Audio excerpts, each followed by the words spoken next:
All right, so we're going to go ahead and get started. We just wanted to welcome our newest Grizzly class into our Cal High community. We're so excited to meet you guys. So we have quite a bit of information to share tonight. And we will actually have the Q&A open during this presentation, but if we can ask you to hold your question, we are presenting on quite a few different topics, and most likely your question will be answered. So if you can hold your questions, that would be wonderful. If you do have a clarifying question, go ahead and ask it. And then we did get quite a few questions submitted to us beforehand, so we're going to be going over some of those questions at the end during the Q&A. All right, so here are the basics. We are Cal High. Welcome to the Den. Our colors are orange and black. We're a pretty spirited school here. On Fridays, you see a sea of orange and black out there. So we do encourage students to get, to get spirited, wear the colors. There's a lot of dress up days here at Cal. So we have lots of fun days. So we really encourage you guys to get involved and really participate in those. If you don't have gear, it can be purchased in many different places. The web store is a great place to look, football games, leadership, and we're actually going to be selling a few items tomorrow at the open house. You will be invited to come to a student orientation here, most likely in July. You'll get an invitation, and it's a really fun day to come. Leadership usually runs it, and it's a fun day to get on campus. You do some activities, you get to kind of explore and get to meet some of your classmates. Okay, so we just wanted to break down our counseling team. This is a list of our current counselors. As you can see, our breakdown is by alpha, so it's kind of unique with how we break it down, but we really like to keep those numbers pretty equal, and we do like to stick with our students for all 4 years.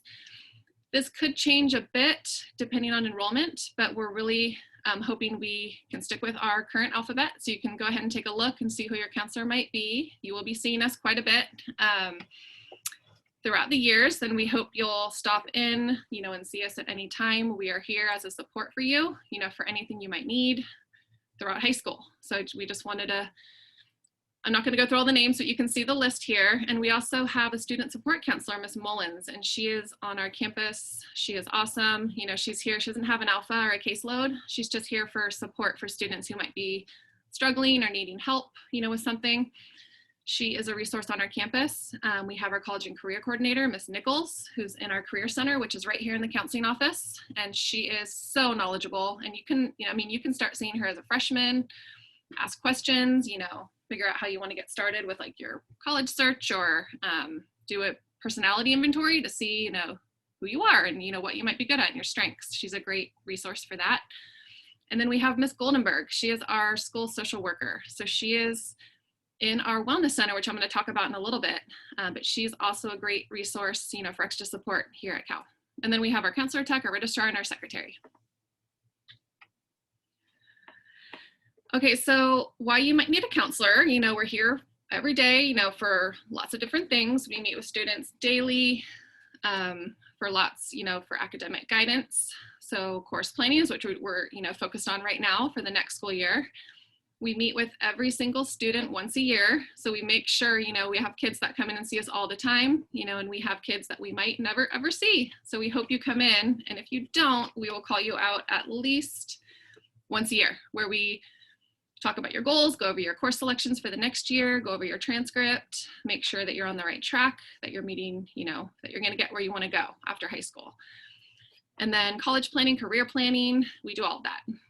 Personal support is a big part of our day. So we have students that we see all the time, who might just be struggling with a variety of different things. A lot of it is stress, figuring out how to deal with some different feelings. And that's, we see kids daily for those things, and it's a safe, confidential space to come. Just overall resources, how to get involved in the Cal High community, how to join a club, how to get community resources if you might need something that's outside of Cal. We're a good resource for that as well. So we do have drop-in hours. Our offices are always open, and we always encourage our students to come see us at the break. So brunch, lunch, after school, and then some of us are here before school. So please come drop in, and if we have students in our office, we do have a sign-up system outside our door. So you can put your name down, and we'll go ahead and send you a pass to one of your classes, or or at one of the breaks, and you can come down and talk to us. So that's kind of how we do our system here. We do meet with parents as well, but we do reserve our school day hours for our students. But then parents can email us, schedule meetings at any time, and we're happy to meet with parents as well. So I mentioned the Wellness Center a little bit. This is kind of a newer area on campus. We've had it the last couple of years, and our social worker, Ms. Goldenberg, has really done a great job with it. She calls it the Zen Den. It's a very quiet, calm space for students to come down throughout the day. If they're needing a space to kind of refocus, talk to a counselor, access a coping strategy. There's counselors in there. There's a social worker, a couple social workers, and you will be able to meet with a counselor at that time. So for the referrals, you can just pop in. If you need to come down, if you're struggling during the day, you can go right into the Wellness Center. Or you can, if parents need to refer their student, there's a referral system where they can just put it in on the website or email Ms. Goldenberg. Teachers might send, put referrals in for students.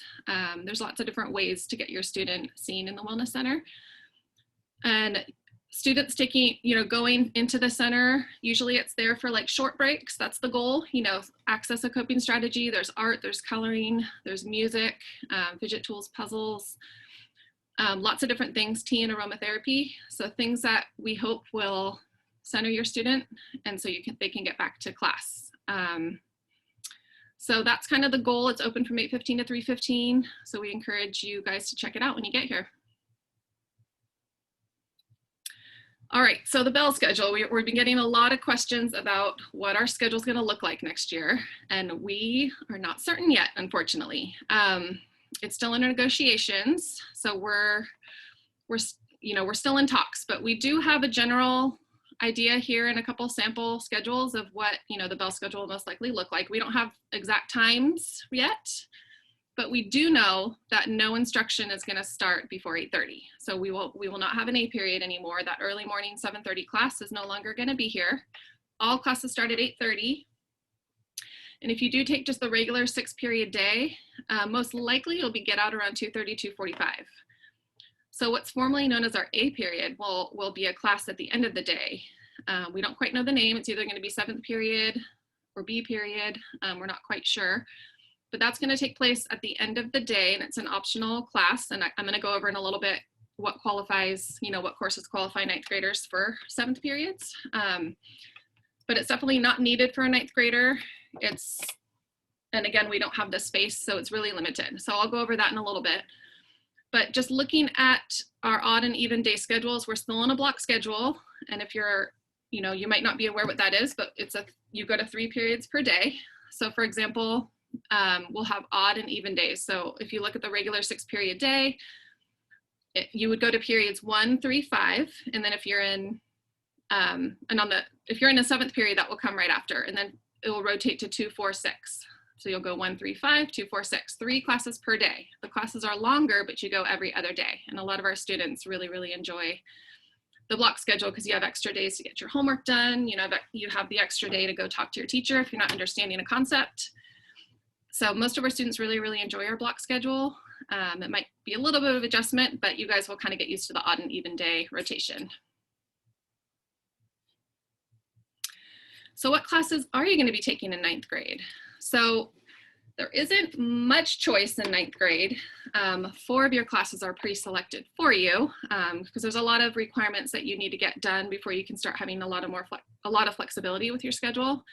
So every student will be in an English course, and we have 2 options, English 9 and English 9 Justice and Community, and that's one you'll choose. So you'll actually go on and choose which English class that you would like to take. Every student's going to be in a World Geography and a Health class, and those are semester classes. So you'll take World Geography one semester and Health the next, or vice versa.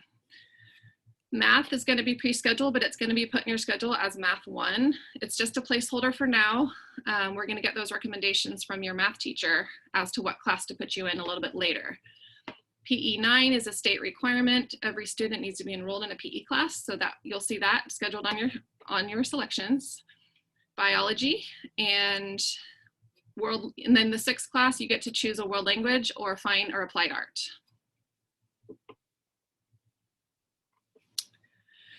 Okay, as for science, biology is a class that is pre-scheduled for you. So we do place every incoming 9th grader in science or in biology.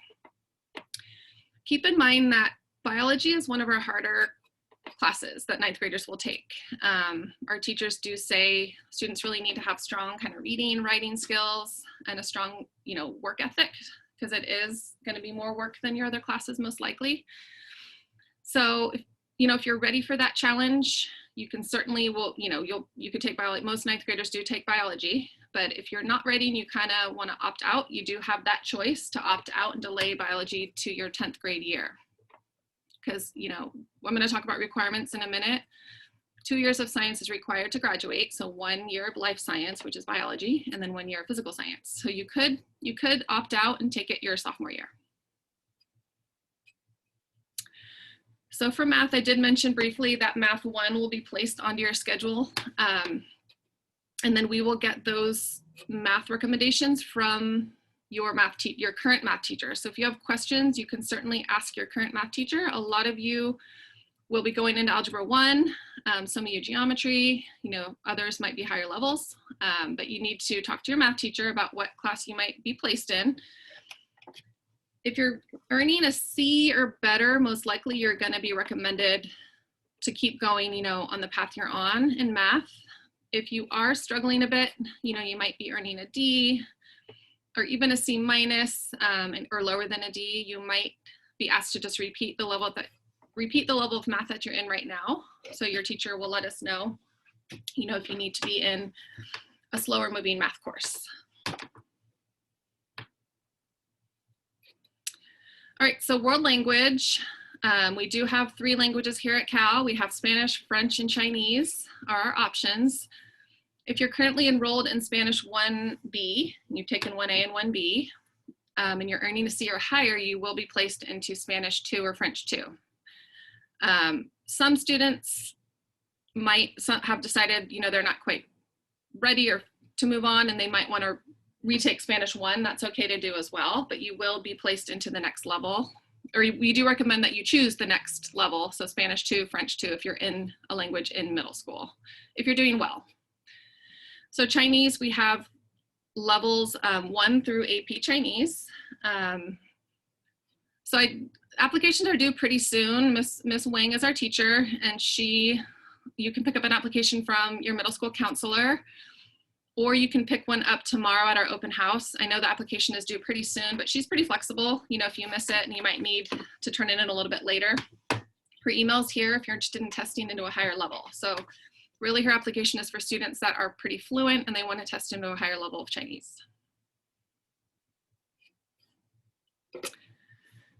So here's a 4-year planner. You will be getting something very similar to this in your folder. We're passing out a folder tomorrow at our open house that's full of really good information. It has the course selection sheet with all of the courses, that I'm talking about today, and it has a lot of information. And so you'll be getting this tomorrow, a slightly different version of this. We hope that you'll kind of use it, map out, what classes you plan on taking. You can work with your counselor. We can help you do that. But it's pretty good to keep around. You can always change it, write in pencil. But it's good to kind of have a plan as you're moving forward as what, courses you might want to take. Make sure you're on track with your A through Gs and with your grad requirements. So I will explain. Okay, so here is kind of a helpful chart to go over high school graduation requirements versus A through Gs. So you might have heard the term A through G requirements quite a bit already, even though you're in middle school. These are the requirements that will get you into a 4-year college in California. So A through G requirements are CSU and UC requirements that you need to meet in order to apply to a California college. Slightly different, and I'll go over each category here. A lot of our requirements are slightly the same, some are different. So in the A area, which is history, as you can see, world history, US history, government, and econ is required to graduate. Within your A through Gs, 1 year of world history, 1 year of US history, which you're going to get automatically because you take those courses here each year. English, 40 credits, 4 years, required for both. In the math category, just to graduate high school, you just need 1 year of algebra and then 1 year of another math. To get into a 4-year college, you will need a 4th year of math is definitely recommended, but you will need algebra, geometry, algebra 2, and then another year above that. You can get into college with just algebra 2. You know, if you decide you want to stop, you know, you can apply to college with having just algebra 2, but they do recommend 1 year above algebra 2. So in the D category, which is our science category, to graduate high school, you need 10 credits of life science and 10 credits of physical science, which would be your biology and your chemistry or your physics. Same requirements to get into a 4-year college, but they do strongly recommend you have a 3rd year of science. A lot of our out-of-state schools do require 3. So it's good to kind of get that 3rd year to keep your options open, you know, as you go through the years of high school and decide, you know, what you want to do after high school. World language is not required to graduate from high school. At 2 years is required to get into a college. So keep in mind, 2 years is required in the same language. So 2 years of Spanish, French, Chinese, or if you take something outside of Cal. And 3 years is recommended if you're doing well. You know, if it's not your thing and language has been really hard, you know, as you go through, it's not recommended to take the 3 years because it just gets really, the level goes, you know, much higher at the 3rd and 4th level. So in the fine arts, you do need 1 year of a fine art to get into a 4-year college. To graduate from high school, as you can see, there's 3 categories: world language, fine art, and then there's your vocational applied arts. To graduate from high school, you just need 2 out of the 3 categories. So for example, a world language and a fine art, or a world language and a voc art, you know, if you're not going to be applying to 4-year schools. So just 2 out of the 3 categories required. The elective category can get a little tricky on our transcript. Once you start coming and earning credits on a high school transcript, you're going to see an elective category. It gets a little confusing because it will show like lots of elective credits needed to graduate, but really you just need to fulfill those categories I just talked about in order to meet your graduation requirements. And then all the courses that you take above and beyond your A through Gs, so if you take extra science, extra math, maybe extra A through G electives, things like that, those will go towards your college, you know, those will keep going towards your A through G college prep electives. So PE, 20 credits is required to graduate high school. They don't look at it for college. They don't factor it into your GPA. It's just required to graduate from high school. And then 5 credits of health is a graduation requirement. Keep in mind one more thing about your requirements. You need to earn higher than a C in your courses in order to apply, you know, to get into a college one day. So just keep in mind if you do earn lower, you know, lower than a C, that will meet your high school graduation requirements, but it won't meet your requirements to get into a college. So keep that in mind as we go through here.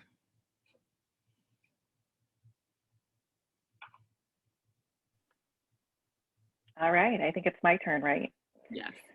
Okay, so I know that there's probably lots of questions in regards to the A through G and the high school graduation. I saw like the Q&A questions just kind of rise up there. So we will be getting to those answers. I know there's a lot of them out there, so don't worry. One of the main things we get a lot of questions about, and we're already hearing from the middle school counselors that they're hearing about, is, you know, the kids are ready to take classes over the summer. They're ready to take classes outside. They're ready to take classes online and figure out how to supplement what they're taking at Cal High. And I think what we're doing is we're trying to share the message that you do not have to do summer advancement or take non-district courses. We do have all of those courses that you need at Cal High. Every single time we are talking to the colleges as they come to visit, we have over 50 colleges that visit us during the fall. And that is a question that we ask of them, like, how do you feel about this? And I will say that the majority of the colleges, whether they're Ivy League, UC, or you know, state schools or out-of-state schools, a lot of them do like to see that you know, exhaust the curriculum that is offered at your school. They understand that kids are feeling the pressure to be competitive and to maintain, you know, a high level of rigor so that they can be a competitive applicant for college. But I think what we're hearing a lot from them is that they're not so interested in seeing all the extra classes. They're more so interested in seeing how you enrich your life outside of the classroom. which means, how do you get involved? What kinds of activities do you do?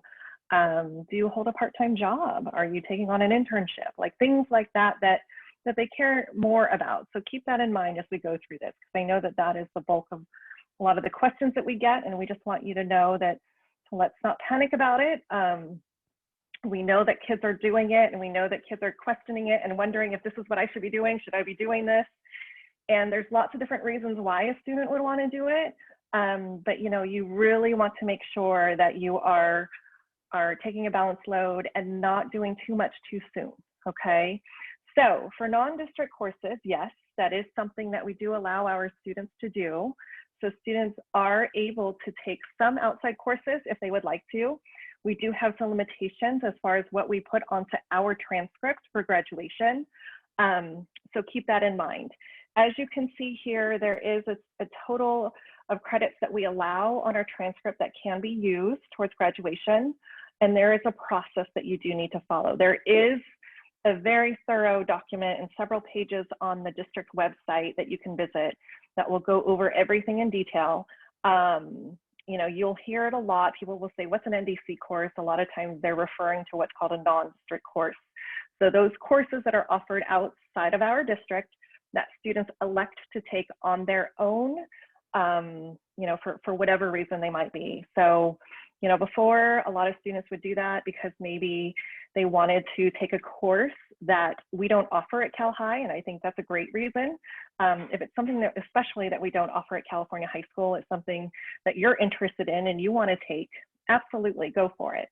But for the most part, we offer a very wonderful, rigorous program at Cal High, so you would be getting everything you need by taking it with us.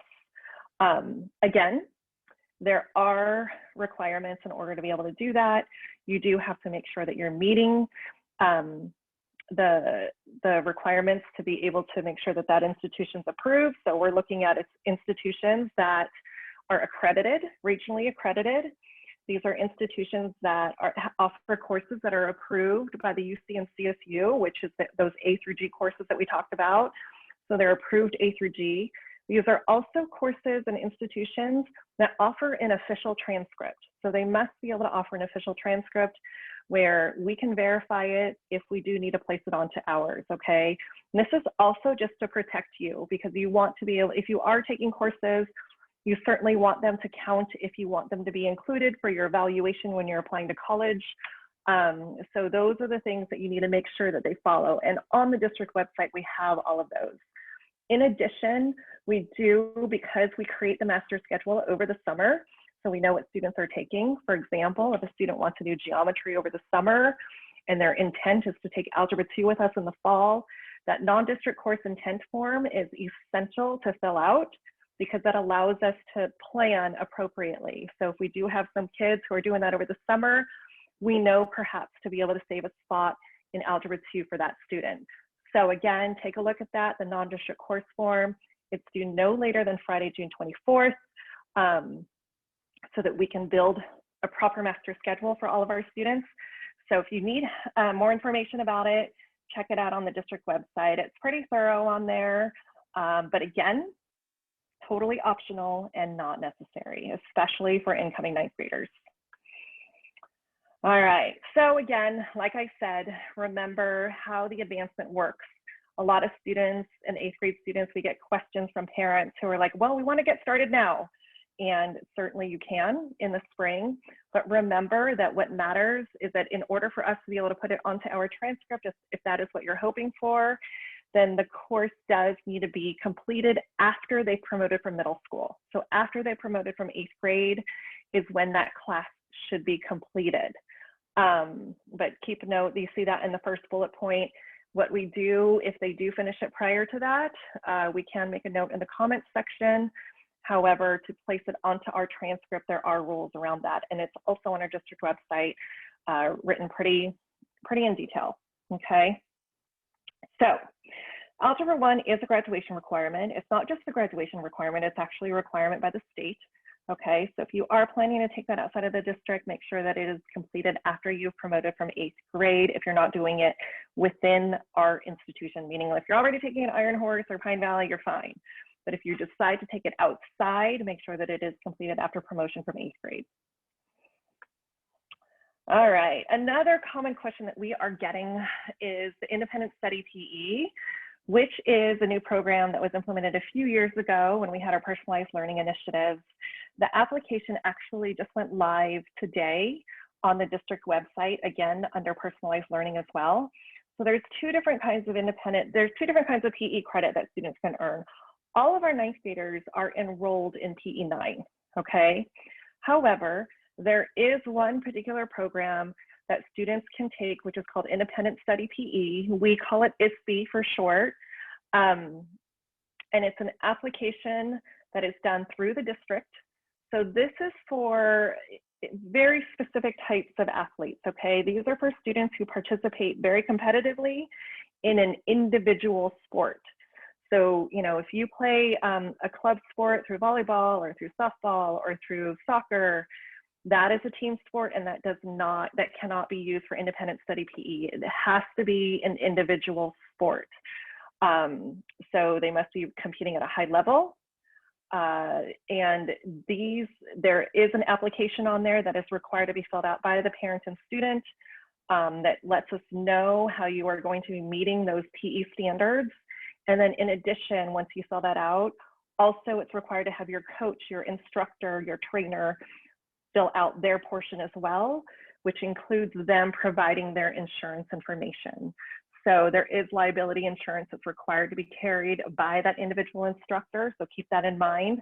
But the independent study PE program is open to 9th through 12th graders, and it is year-long, and that does allow a student to be able to replace a period in their day with an elective, or they can have it, but keep in mind they cannot have 7 classes. ISB does count as one of your classes, but it doesn't have to be 1 through 6, okay? It can be considered your 7th class, all right? Athletic PE is a different program, and so we get a lot of students who are interested in that as well and are excited to participate and represent Cal High, which we're excited about. And athletic PE can count starting in the 10th grade. So if you play football for Cal High in 9th grade, wonderful, awesome. If you play it in your sophomore year and you would like to receive credit for it, we do allow students to participate in a Cal High sport. And then if you participate for the full season, you're eligible to receive 10 credits, which would take care of the 2nd year PE requirement.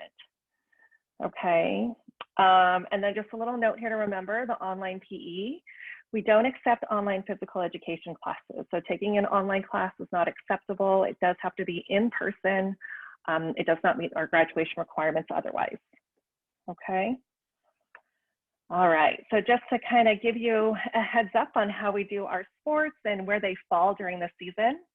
As you can see, we have a lot of awesome competitive sports, and we do great. We're always seem to be competing for championships every year. And as you can see, you know, we've made NCS playoffs. I think our girls soccer just performed really well. And so we're doing awesome, and we have a lot of great sports for kids to take advantage of. Here's a couple of things, you know, that our athletic director and the counselors want to make sure that our student athletes are aware of, okay? Especially if you're participating in a fall sport. We absolutely care how you perform in middle school. So we do care, and we take a look at that 8th grade 2nd semester GPA. So make sure that you are taking care of your classes and doing well in your courses, especially if you're participating in a fall sport, because that is what we look to make sure that you're eligible to play. Okay, and that 2.0 is kind of what we're looking for. Of course, we're striving for higher than that, but that's the absolute minimum that we're looking for. Okay, we do have a website on athletic clearance. You do have to register on this for every sport, all 4 years. So even if you do participate in more than one sport and you play in the fall and you play in a different sport in the spring, you do have to register. Remember, this is like the biggest hiccup, I think, that keeps a lot of our kids, unfortunately, off the field in court, is making sure that they're getting their physicals done on time. So the physicals do count for 1 calendar year, and we highly encourage our students to get that done over the summer. It can get pretty backed up, especially with pediatricians and such, to fill that out and to get kids in. So get that done in the summer so that you don't have to worry about it. That'll take care of the entire school year if you get that done then. The athletic PE requirements, which is what I just went over in the previous screen, as far as how you can earn that second year of PE if you would like to by participating in the sport with us. And then the academic waiver for our students who do fall below a 2.0. Now we do look at grades. The league requires that we look at grades each semester and each quarter. So even though the quarter does not go onto the transcript, I think it does trip up a lot of our student athletes when we let them know we do look at how you're doing at the halfway point through the semester, and you have to maintain that GPA in order to keep participating. You know, if you do fall under that, we do allow one waiver. It's an application process if you would like to do that once in every 4 years, but we strongly recommend not wasting that during the 9th grade year. Okay. All right. Okay, so some other things, just kind of tips for success at Cal High. I mean, I think that, you know, we go over this every year, and during my time here, I think these tips for success, they really haven't changed. A lot of it is about getting involved, joining our community as best you can, wherever that might be. It might not be playing sports, but it might be by joining a club. It could be by, you know, attending school events or being part of our performance arts programs. But there's so many different ways to get involved in our school. So, you know, clearly the more involved you are, the higher rate of success for our students, and it just makes high school a much more enjoyable experience for you. Secondly, be on time is an important piece to it. That's one of the benefits, I think, of having a block schedule, is that kids aren't moving back and forth to 6 different classes each day. There isn't 6 passing periods in between classes. For those students who are doing a standard 6-period day, you're going to 3 classes each day. And there is a little bit of a break in between. So usually there is going to be, when our new schedule does come out, there should be a little break in between your 1st and 2nd class. And there should be a lunch in between your 2nd and 3rd class.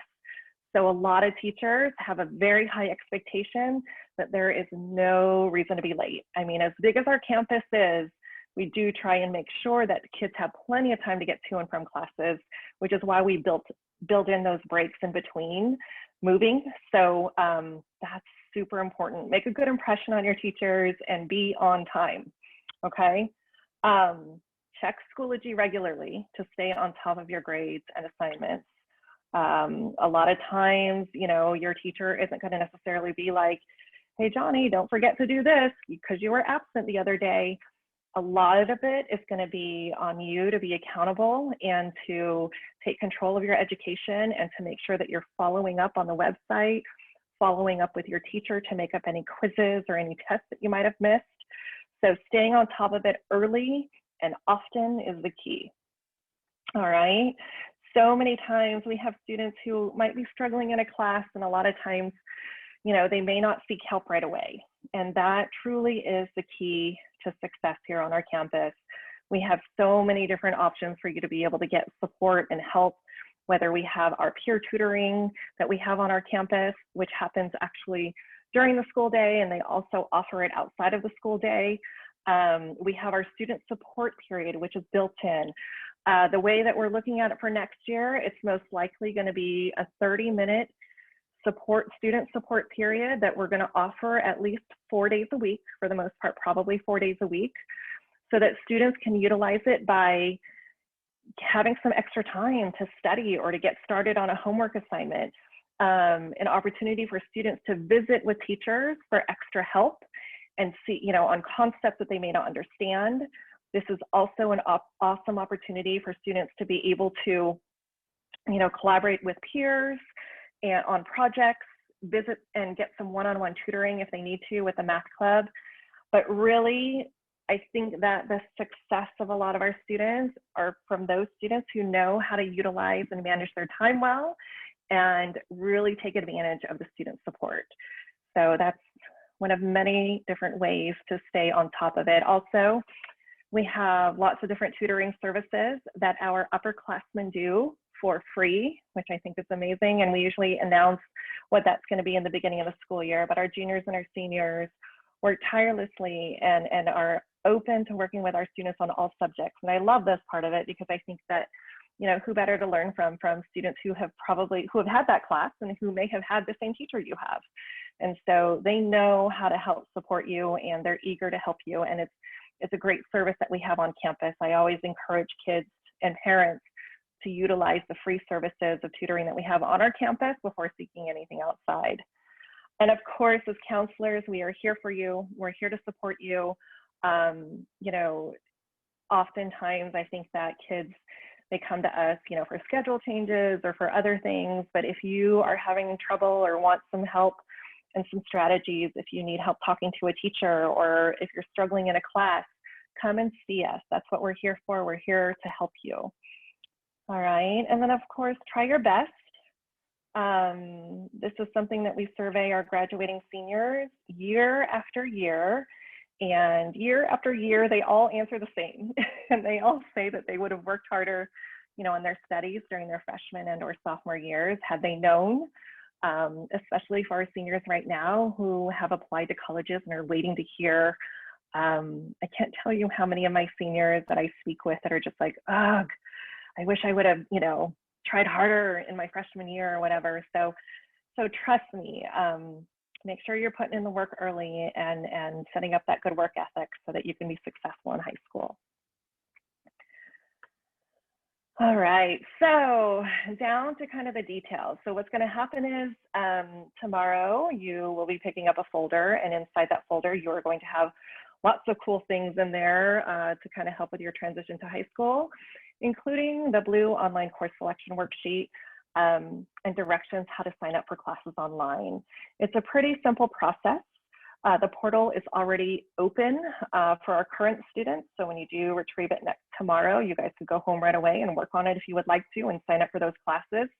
You're going to notice that there's going to be a lot of selected classes that are registered for you because they're requirements for graduation. So we automatically sign everyone up for PE, for health and world geography, for biology, for math. So there are, for math 1, a lot of it is just going to say math 1. So don't choose an additional math class, okay? We will wait until we get those recommendations from your middle school. All right, so there's a couple things you need to choose. One, you got to choose which English 9 class you would like to take. So that's our English 9 or our English 9 with a focus on justice and community. So that's one choice that you do need to make. And then your other alternate choice for you, okay? So sometimes for a lot of students, they may be in Spanish 1B or they may be in French 1B and they know they're going on to Spanish 2 or French 2. Absolutely sign up for Spanish or French 2. Some of you may want to take a look at some of our performing arts classes, those kinds of things. So make sure that you're looking at what electives are offered for you. We do want an alternate choice. If you are choosing any of the visual and performing arts, if you're choosing any of the vocational electives, we do ask that you have at least one alternate for those. And when we go and meet with you guys at the middle school, we can help you if you haven't chosen one yet, okay? So as Mrs. Hill talked about earlier, there are limitations for our 9th graders in choosing a 7th class, essentially because, you know, the transition to 9th grade is hard enough, you know, and so there's so many different changes that happens. You know, you're all of a sudden you're on a campus with, you know, 3,000 students and 18-year-olds, and it's, you know, a big transition. So there's a lot going on there. So we strongly recommend, unless you're in this co-curricular activity, that 6 classes is definitely more than enough, okay? But we know that some students are in special programs that they hope to do for 4 years.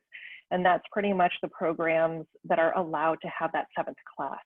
So as you can see, the 7th class includes, you know, those programs that are listed.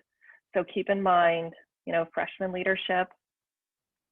There are certain ones that require an audition, such as Intro to Law, publications, which is part of our yearbook, that also requires an application. And there's also, I don't think engineering, I don't know if that should be on there because that, I believe we do allow students to take a 7th class if they're doing that as a sophomore. Okay, but if you are in performance arts, so that's all our band classes, and you plan to do that for 4 years. If you're in choir and you plan to do that for 4 years, or if you're in our dance program or in our theater program and you hope to do that for 4 years, that does count as a 7th class, okay? So there are limitations to that. When we review your child's worksheet, we will definitely make sure if they've chosen a 7th class that they are in a 7th class that qualifies for them to be enrolled. Otherwise, your child will be enrolled in 6 classes. Okay, so like I said, that's where we will be visiting you guys. We'll be going to the middle school next week on Monday and Tuesday to pick up the course selection sheet. So what's going to happen is that blue sheet that you're getting in your folder, that's essentially just a worksheet for you to keep, okay? And then you're going to follow those directions and sign up on the online portal, choose your classes.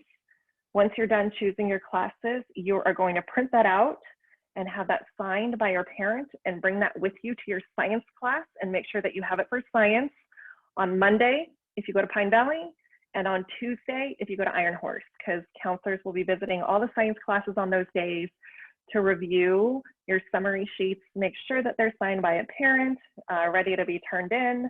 And if we don't have it then, we will be able to have some course selection sheets, and we'll be able to, you know, help them choose some electives and courses if they don't have it on that day. So we'll help with that process.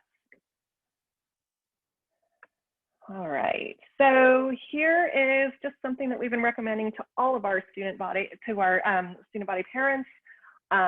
2 really great books that I have read myself as a parent, not just as a counselor, and have found a lot of truth to both of these. So ones that have been recommended by not just our school, but also by our district. And we found them to be very beneficial, not just you know, for our parents, but for our educators as well.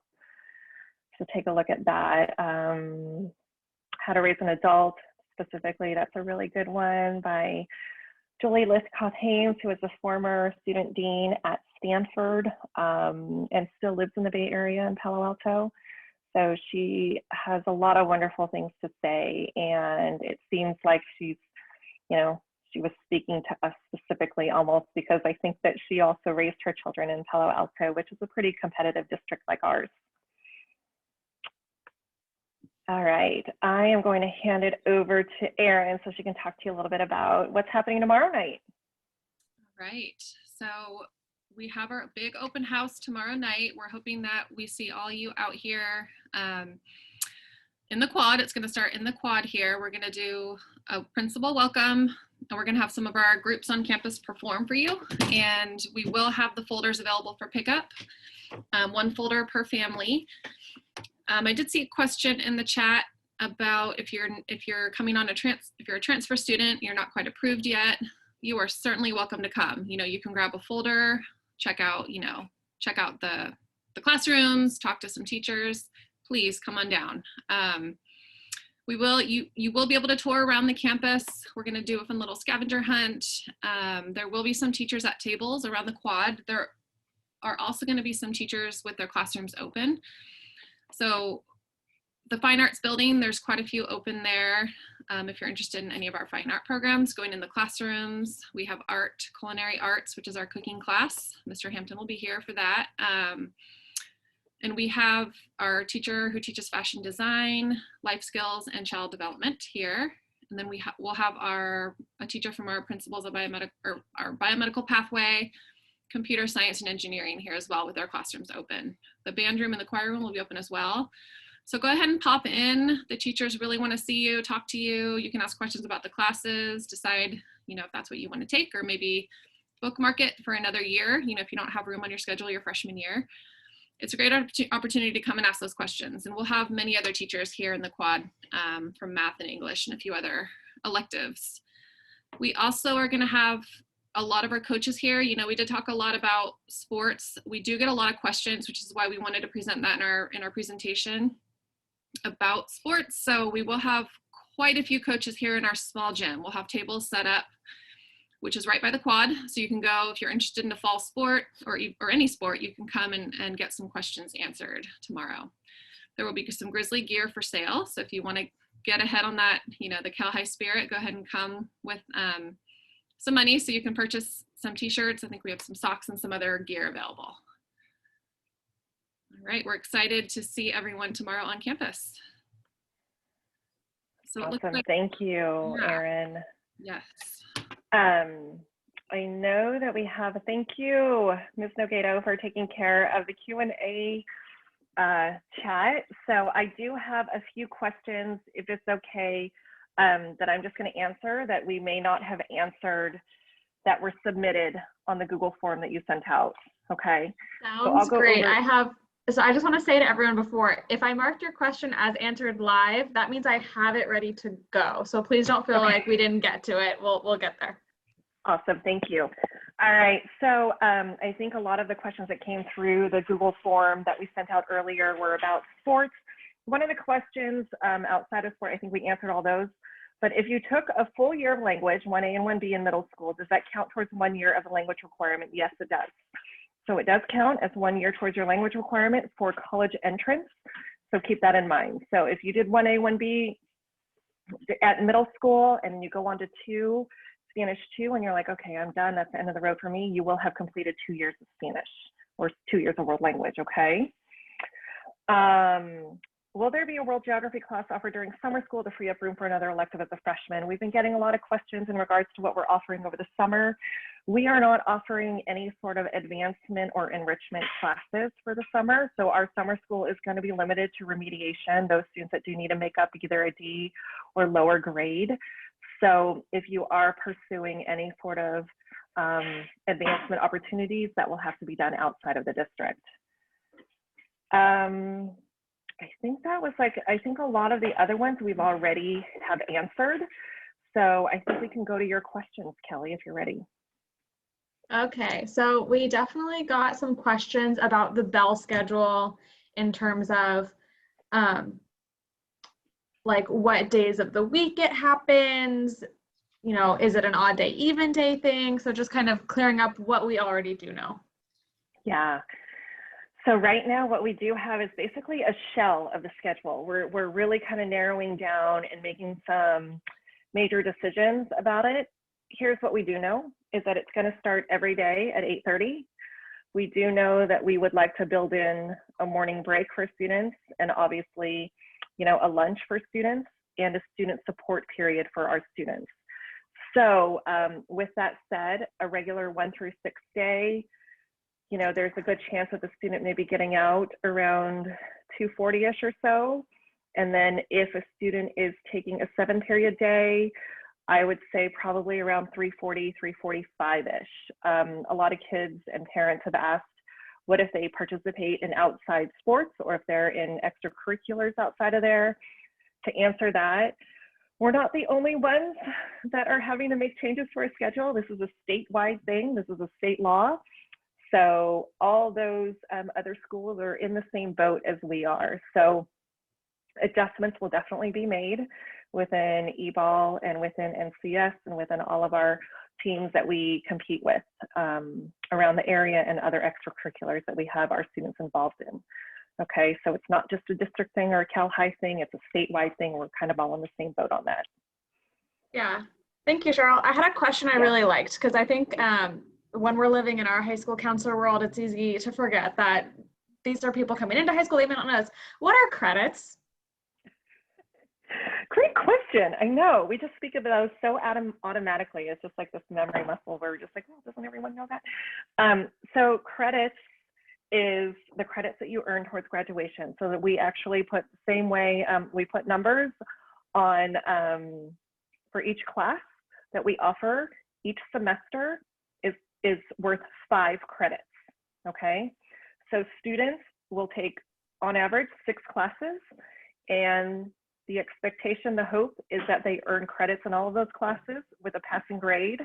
A D- or higher will give them the 5 credits that they need, okay? So each semester, if a student is taking 6 classes, they are en route to earn 30 credits per semester. The goal is to get to 220. That's the magic number. And so that's, hopefully I explained that clearly, but each class is worth 5 credits each semester. If you're enrolled in 6 classes, you should be earning 30 and 60 per year. And I also Yes, want to point out, there's like a 20 credit wiggle room, you know, so as our students get to be 11th and 12th graders, they can have the opportunity to take 5 classes and still be able to graduate, you know, with the 220 credits.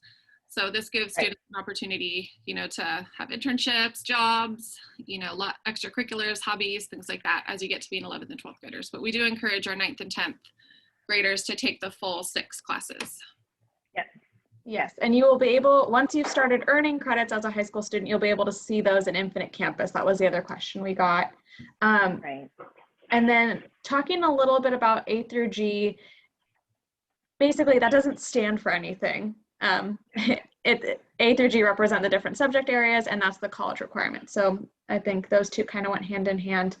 We got a lot of different questions about specific courses and this and that. So could you talk about where you can find information about specific courses? But the one question that we did get a ton that I think is worth highlighting is the English choice between English 9 and Justice and Community. But just generally, how do you figure out what a course is all about and what kind of credit you'd get for it?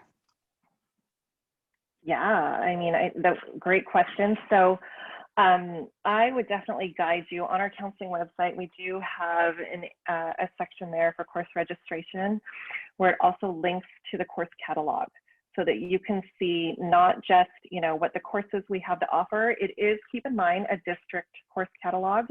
So when you are looking at classes in that catalog, you'll see a description. You'll see if it is approved A through G. You'll see what grade it is intended for. So, you know, for example, English 9 is for English for 9th grade students. And then you will have to pay attention and make sure that you see where it's offered, because you will notice that there are certain classes that are offered at CHS that may not be offered at Monte Vista, or there are certain classes at San Ramon Valley that may not be offered at Cal High. So on each of those courses as well, it'll let you know where it's offered at which site that it's offered. So keep that in mind when you are looking at it. It is district-wide.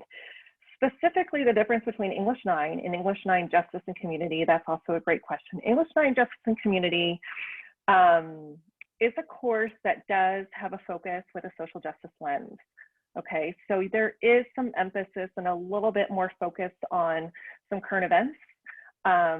It also continues on into 10th grade and 11th grade and 12th grade. So a lot of students who are interested in English 9, Justice and Community may move on to our English 10 Global Studies program, where again, they kind of look at it from a multicultural perspective and how English and history relate to one another. So English 9, Justice and Community is that emphasis a little bit more on a social justice lens and multicultural perspectives, and a lot of times some current events as well. Awesome, thank you. We got some questions about ISPE, and like there were so many questions about individual sports, which I'm so excited about because I think we're gonna have a really awesome group of 9th graders coming in based on some of these questions that I've been seeing. But so I don't think it makes sense to go through sport by sport and say what counts and what doesn't. So could you talk about who to talk to if they have questions and think that they may want to pursue that? Yeah, so, you know, ISPE is something that's actually been also offered in the middle school for 6th through 8th graders. So your middle school counselor is definitely well-versed in what sports do count individually. I also help run the ISPE program, and I could just kind of tell you, just offhand, I have students who are involved who are golfers, who are also swimmers. So I know that some people are like, wait, is that a team sport or an individual sport?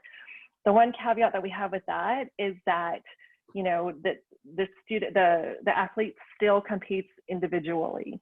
You know, they still compete individually, even though there is a team score as well at the end. There's also that opportunity to compete individually. So that's how we kind of differentiate that. But we have kids who are involved in equestrian, who are involved in gymnastics, who are involved in archery. So lots of different interesting, amazing competitive sports. So I would definitely direct students and parents to the Independent Study PE page so that they can kind of see in a little more in depth. And if they aren't sure, ask their counselor at the middle school, because it is a program that's offered at the middle school as well. Yeah, the page on the district website is very clear. So that's definitely a resource for you if you do have questions about ISB. And I also want to point out, we are getting a lot of sports questions. And somebody asked if their child has to play a sport. You do not. We just are putting that information out there for students who are interested. It's not a requirement to play a sport. There are so many other amazing programs here, like we talked about earlier, within performing arts and lots of different areas. So if that's not your thing, don't worry about it. Somebody did ask about marching band. So that is, we didn't mention that earlier, but that is a course that you can get PE credits for. You can get 5 credits per season for marching band. So keep that in mind. Starting in the 10th grade year. Starting in the 10th grade year. Athletic, like we mentioned earlier, athletic PE credits do not count until the 10th grade year. So if you play a sport in the 9th grade year, you don't get credits. You get credit for your PE 9 course. We were getting some questions about foreign language. I think people were asking if you had to like apply for a foreign language, or where do you start if you didn't take a foreign language in middle school. So if you could just talk a little bit more about world language during high school. Yeah, so when you're choosing your courses, world language is an option for you to take in your 9th grade year. So I went over the different options we have here at Cal, which would be Spanish, French, and Chinese. So if you're just starting out, you can, if you want to take a language in your 9th grade year, you would choose that when you're choosing your classes here in the next few days. So you'd log into the portal, follow the instructions, and you would choose either Spanish 1, French 1, or Chinese 1, if you're starting from the very first level. If you're, like we mentioned before, if you're already in a language, you would choose the next level. So the second level of that language. Awesome, thank you. Okay, we were getting, I wanted to address some of the questions about students with like accommodations. So could you talk a little bit more about like transitions for students with 504s first, and then we'll get into the other part. They're basically asking about like, would we get a transition meeting? How will that work? Yes. So I know that's for a small population, but yes, we're going to have transition meetings here in the spring for any student who's on a 504 and IEP. And you'll be notified by your middle school counselor when those will be. Yes, and so we do, we do work closely with your middle school counselors. We're collaborating and consulting often, especially in the spring as we are transitioning. So they do share some important notes with us, and especially making sure that those transition plans are set. Essentially what happens is your 504 plan is in place when you enter Cal High. So we may do a review of that in the fall semester, but that 504 is absolutely active from the first day of school based on what was written on your most recent 504 plan. Hopefully that makes sense. Yeah, and I'm wanting to reiterate to people that if you're having trouble with Infinite Campus, please make sure you're logging into your student's account to do the registration. And it's okay to wait until tomorrow. I mean, the instructions will be in the folder. I know we kind of did this in reverse order. We usually do this when we did it live. We do a presentation in the open house in the same night. So if you want to, you can wait until tomorrow or the next day, read through the instructions just so you know exactly how to log in, go to the portal, choose your classes. You do have time. We're not coming to collect the course select or the printout from the online system until the 7th and 8th. So you do have until then, to get on there, get those classes and print it out. So when we do visit, you have that printout with you. Yes, and just to clarify, absolutely, we really love this event because we love seeing our 8th graders and parents. And in a perfect world, we'd be able to do the presentation and everything on one night, but due to COVID and those precautions, we just couldn't do an indoor presentation to over 1,000 people. So that's why we're doing this one virtually. And then we'll see you guys tomorrow where everyone can be open, out in the open outside and roaming around and checking out the campus. Can you talk about what people should do if they have questions that are individual circumstances right? They're thinking about doing XYZ over the summer. What does that mean? Or they're really interested in this. Where should they take that? So we get that a lot, and we understand. We know that a lot of parents are anxious and really want to meet with their high school counselor now to talk about that. But we do work closely, as I just mentioned before, with your middle school counselors. So we do ask that those questions go to your middle school counselor. Currently, we are also meeting individually with all of our current students. So with us trying to meet with over 2,000 students and making sure that they have their plans correct for the next school year, we do have to ask that you talk with your middle school counselor. I just received an email from one of them today who was just asking a clarifying question. So they are fielding questions, definitely, and they know how to answer them. They're seasoned counselors, and if they don't know the answer, they reach out to us right away. So please utilize your middle school counselor. Ask them about your plans or what questions you might have, and they will definitely be able to help you.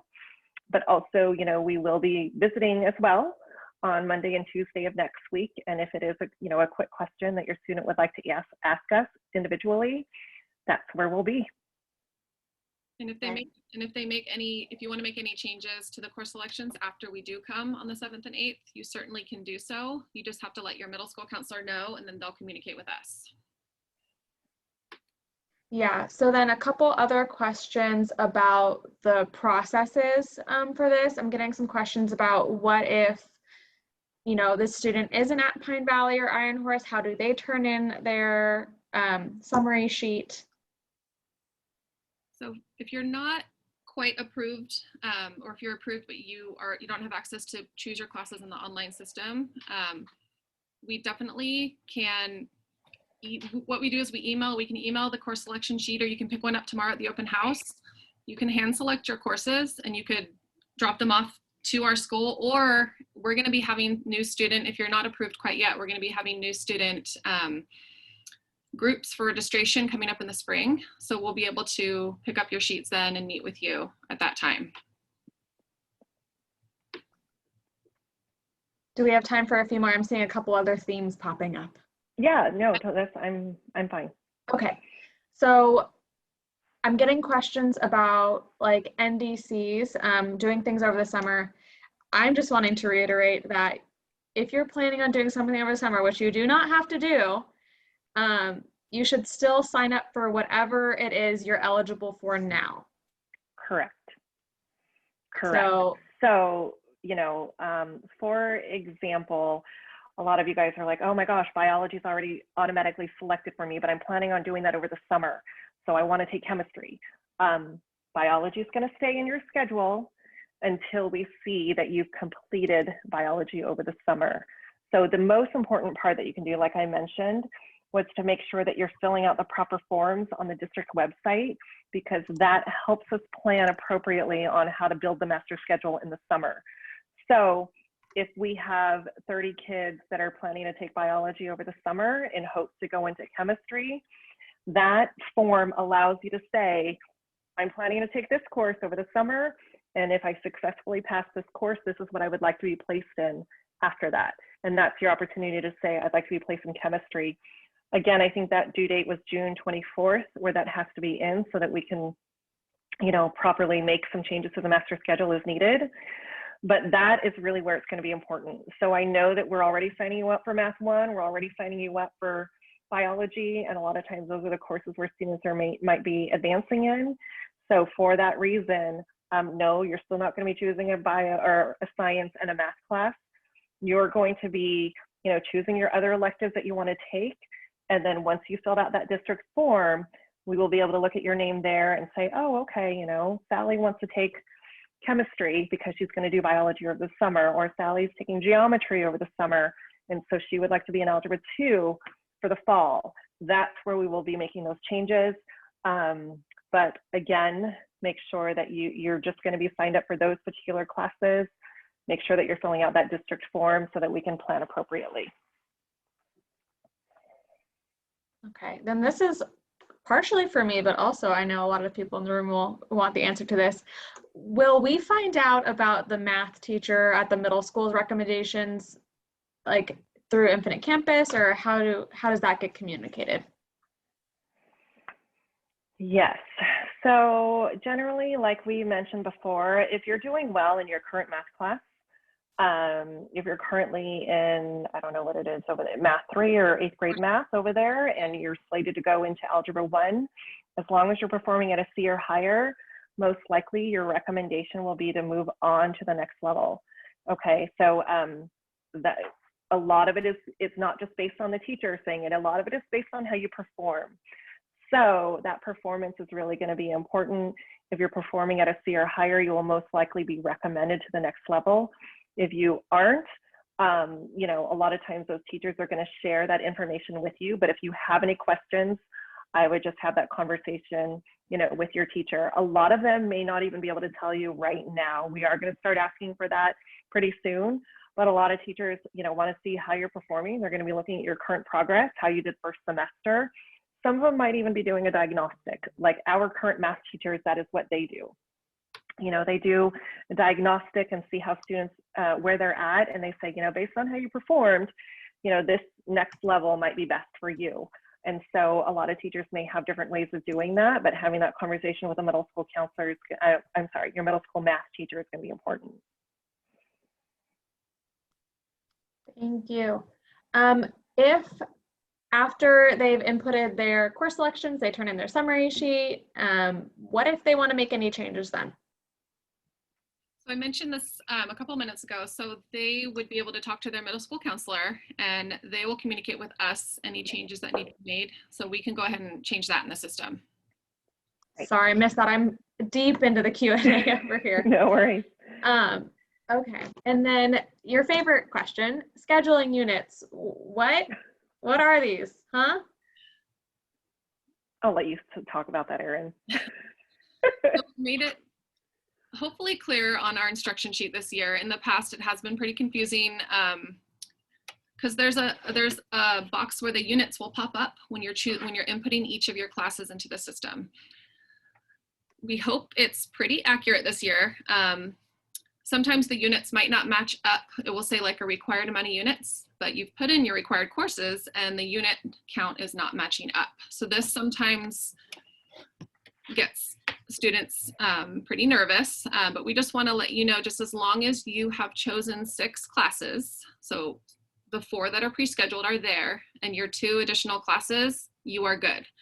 We do recommend that if you are choosing an elective, I don't know if we mentioned this earlier, please choose an alternate course or 2 alternate courses.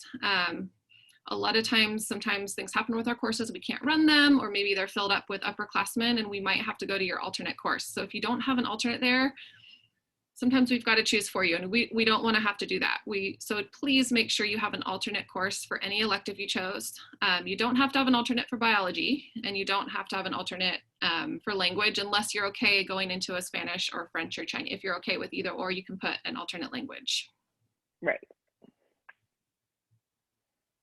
Okay. There are so many questions that we could spend all night here. I think we covered a lot of the big themes, and I think hopefully they all know that they can go to their middle school counselors. They can come and talk to us at open house tomorrow. Lots of different resources. We also have our website, lots of information on there as well. Yeah, I feel like I said, there's so many good questions, but I feel like we've hit a lot of the big points.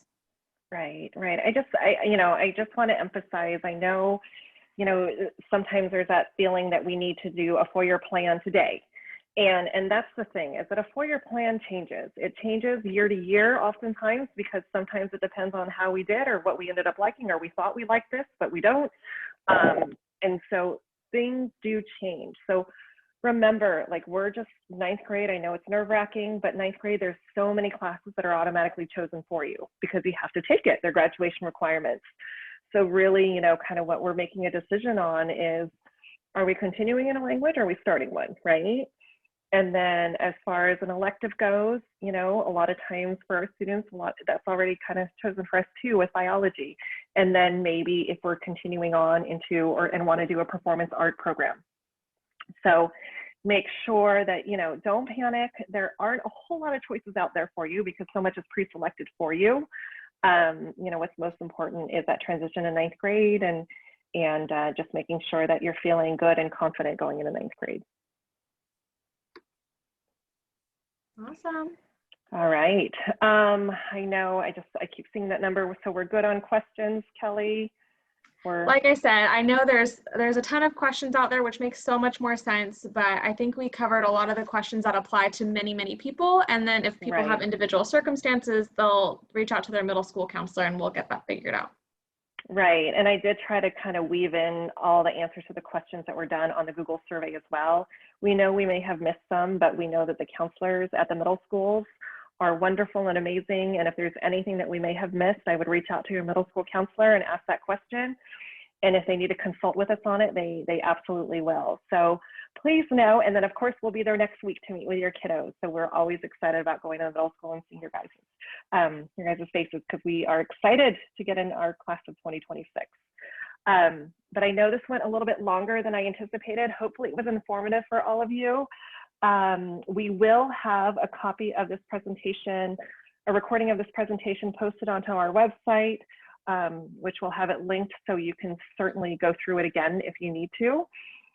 But I think that is it. Thank you guys so much for joining us, and can't wait to see you guys tomorrow night. Thanks so much. Yay! We're excited. See you soon. Yay for future Grizzlies. Yay. Woohoo! All right.